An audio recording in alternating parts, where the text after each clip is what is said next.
Good morning, good afternoon, or good evening.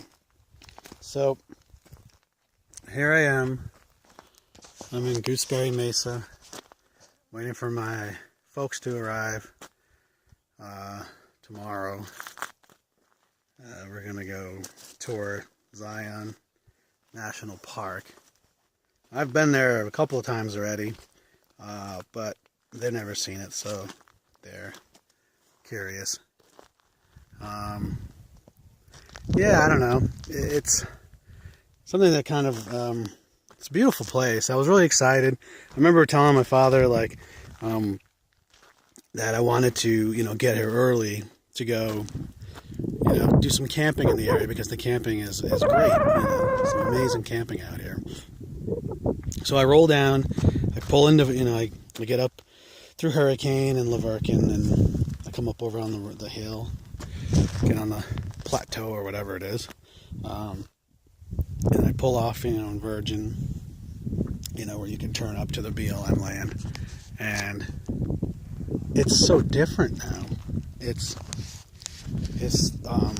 they've got all these marking little poles with like site numbers, and there's bathrooms, and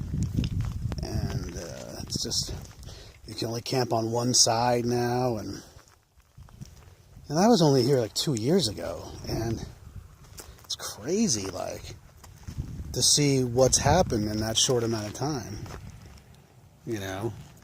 I guess, I don't know why it's just gotten so overpopulated.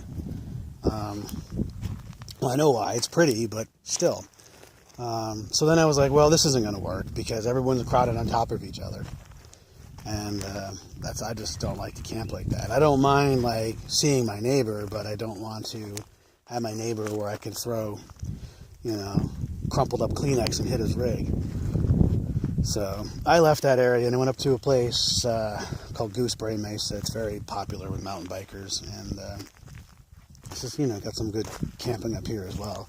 So I pull down this road, the way to get in, and make the turn into the area, and all I see is, the one spot I used to go to, private, no camping, no trespassing.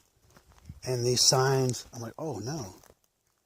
And these signs are everywhere. They're like down the road, like almost like a mile to 2 miles. It's just no camping, no trespassing, private, So I'm like, well, this sucks. I'm totally stuck, and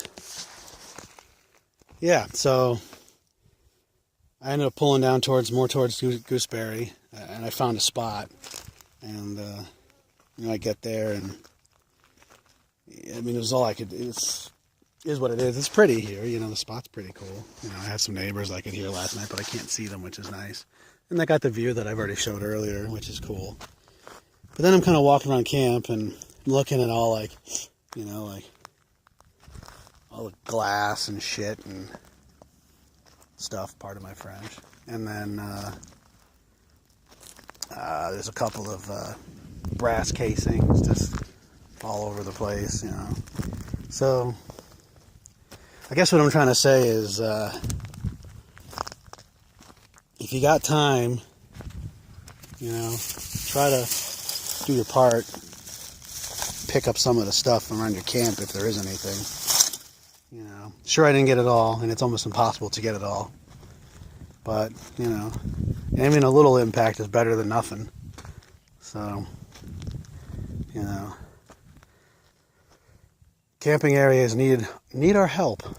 So, because if we keep overusing and we don't get back to them, we lose them, as I just explained earlier.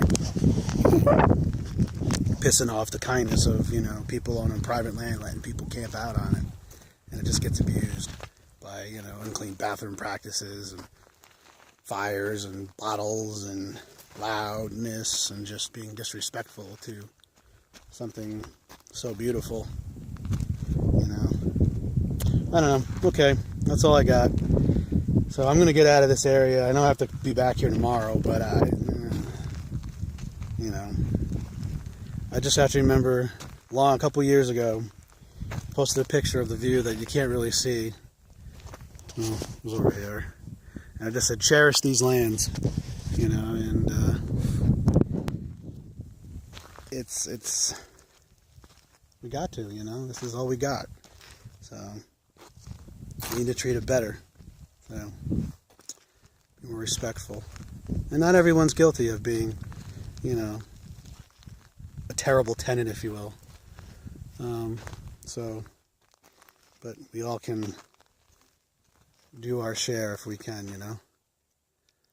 Okay. Ciao.